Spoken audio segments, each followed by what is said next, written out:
অবস্থা তৈরি করছে যে তিনি কাজ চালিয়ে নিতে পারবেন কিনা সে নিয়েও তার মধ্যে একটা সংশয়ের মতো তৈরি হয়েছিল। তিনি ভেবেছিলেন যে কাজ যদি ভালো মতো চালিয়ে যেতে না পারা যায় তাহলে তো দায়িত্বে থাকার কোনো প্রয়োজন নেই, কিন্তু আবার যে দায়িত্বের জায়গা তিনি নিয়েছেন, সারা দেশবাসীর প্রত্যাশা, রাজনৈতিক দলগুলো সহ দেশের জনগণের যে ভরসার জায়গা আছে সেই সব উপলব্ধি করেই তিনি সকলের সাথে আবার আলাপ আলোচনা করছেন যে কীভাবে এই পরিস্থিতিটাকে একটা কাঙ্ক্ষিত জায়গায় নিয়ে যাওয়া যায়। দ্বিতীয় আরেকটি বিষয়ের উপর তিনি গুরুত্ব দিয়েছেন, সেটা হচ্ছে যে দেশের সার্বিক যে রাজনৈতিক এবং নিরাপত্তাগত পরিস্থিতি, নানা ধরনের আশঙ্কার জায়গা এখানে তৈরি হচ্ছে। বাংলাদেশের অভ্যন্তরে আমাদের পরাজিত যে ফ্যাসিস্ট শক্তি, তাদের নানান রকম তৎপরতা, গোপন প্রকাশ্য এবং তাদের যে বিদেশি সহযোগীরা, তারা যেভাবে নানা ধরনের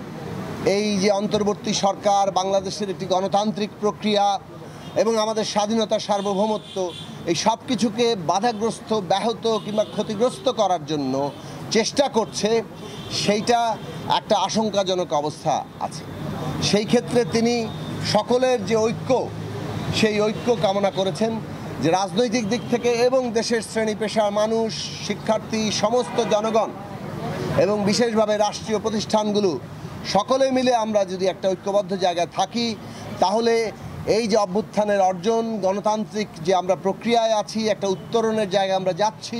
এবং সর্বোপরি আমাদের স্বাধীনতা, সার্বভৌমত্ব কোনোটাই বাধাগ্রস্ত কিংবা ক্ষতিগ্রস্ত করার শক্তি কেউ পাবে না। তো সেই জায়গা থেকেই তিনি বৈঠক আহ্বান করেছেন, বিভিন্ন রাজনৈতিক দলের সাথে তিনি কথা বলছেন। আমরা আমাদের দিক থেকে বলেছি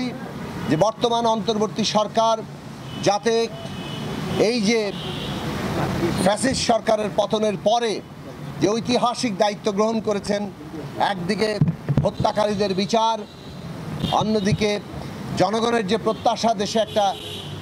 নতুন রাজনৈতিক বন্দোবস্তের জন্য একটা আমূল সংস্কারের জায়গায় যাওয়া, গণতান্ত্রিক সংস্কারের জায়গায় যাওয়া এবং বাংলাদেশের মানুষের দীর্ঘদিনের যে আকাঙ্ক্ষা,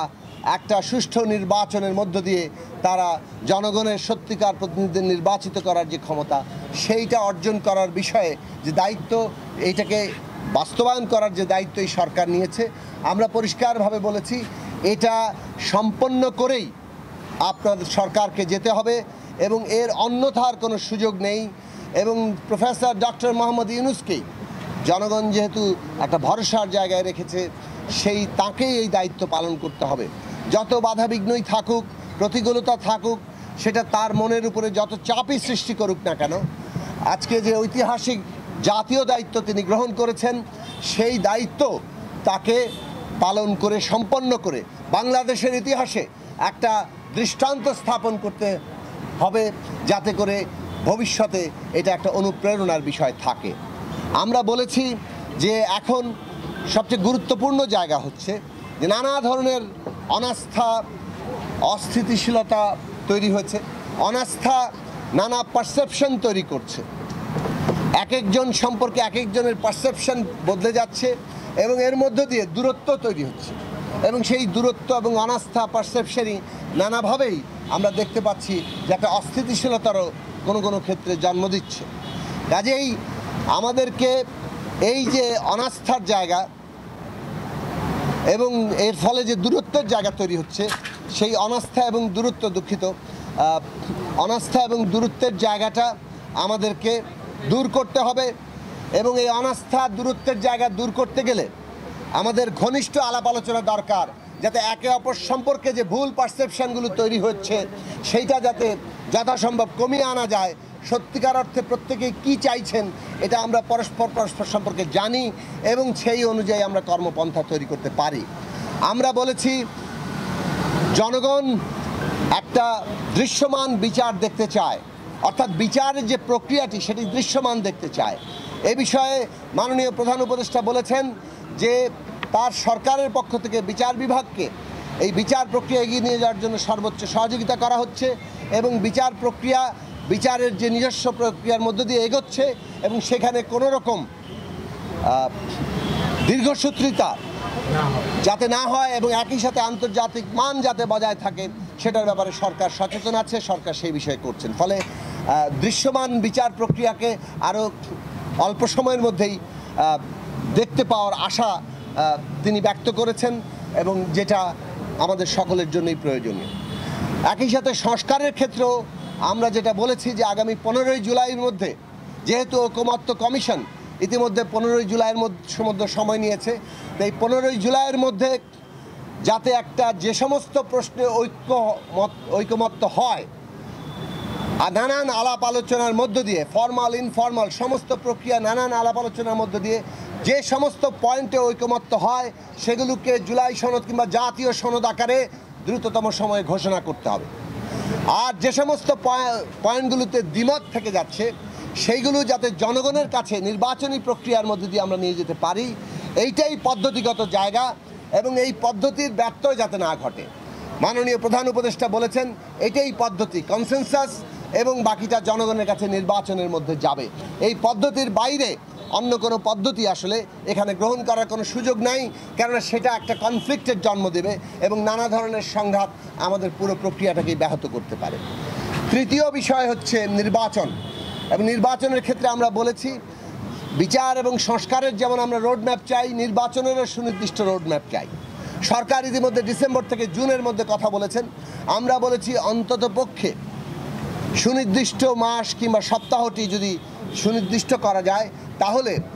সমস্ত রাজনৈতিক দলের দিক থেকে কিংবা সাধারণ মানুষের মধ্যেও, সমগ্র দেশবাসীর মধ্যেও নির্বাচন বিষয়ে একটা পরিকল্পনা প্রস্তুতি গ্রহণ করার জন্য তাদের জন্য সুবিধা হয় এবং এটা রাজনৈতিক স্থিতিশীলতা যেমন নিয়ে আসবে তেমনি অর্থনীতির ক্ষেত্রে একটা স্থিতিশীলতা আনবে। কেননা অর্থনৈতিক ক্ষেত্রে যে বিনিয়োগের প্রয়োজন সেই বিনিয়োগ নতুন প্রাণ সঞ্চালন করবে, কিন্তু সেই বিনিয়োগের পরিকল্পনা গ্রহণ করতে হলো নির্বাচনের সুনির্দিষ্ট তারিখ কিংবা একটা অন্তত সপ্তাহ, সেইটা খুব প্রয়োজনীয়। এ বিষয়ে তিনি বলেছেন যে এইটা অত্যন্ত জরুরি, তার সরকারও সেটা মনে করে এবং তারা যেটা ভেবেছেন যে ডিসেম্বর থেকে জুনের মধ্যে এবং 30শে জুনের একদিনও সেদিকে যাবে না, এটা তিনি পুনরায় উচ্চারণ করেছেন এবং তিনি বলেছেন যে আসলে সুনির্দিষ্ট তারিখ ঘোষণার ক্ষেত্রে তার সরকারের একমাত্র বিবেচনা হচ্ছে যে সুষ্ঠু নির্বাচনের জন্য পরিবেশটা দরকার, সেই পরিবেশটা কারা আনয়ন করবে, প্রশাসন সহ সমস্ত যারা এর সাথে যুক্ত প্রতিষ্ঠানগুলো। এই প্রতিষ্ঠানগুলো যেহেতু পুনর্গঠনের মধ্যে আছে, সে কারণে সরকার এই প্রতিষ্ঠানগুলোকে নির্বাচনের উপযোগী করে গড়ে তোলার কাজে আছেন। তারা যখনই একটু আত্মবিশ্বাসী হবেন এবং তাদের মধ্যে এটা ধারণা নিশ্চিত হবে যে হ্যাঁ এটা করা যাচ্ছে, সুষ্ঠু নির্বাচন করার ব্যাপারে তারা একেবারে পূর্ণ প্রস্তুত, তখনই তারা ঘোষণা করতে চান। তবে এখন রাজনৈতিক দলগুলো এবং সবাই যেহেতু নির্বাচনের তারিখ চাইছে, এই বিষয়টা তারা দ্রুত অনেক গুরুত্বের সাথে বিবেচনায় নিচ্ছেন এবং তারা গুরুত্বের সাথে বিবেচনায় নিয়ে এই যে প্রশাসনিক প্রস্তুতি এগুলোকে বিবেচনায় নিয়ে তারা অচিরেই এই রকম একটি সিদ্ধান্তের জায়গায় পৌঁছাবেন যে কবে নাগাদ নির্বাচনের সময়সীমাটা আরও সুনির্দিষ্ট করে হাজির করা যায়। এই তিনটে বিষয়ের উপর আমরা গুরুত্ব দিয়েছি। আমরা বলেছি যে ঐক্যের ক্ষেত্রে যে সমস্ত জিনিসগুলো বাধা হয়ে দাঁড়াচ্ছে সরকার সেই সমস্ত বিষয়ে মনোযোগ দিবে। যেমন অনেক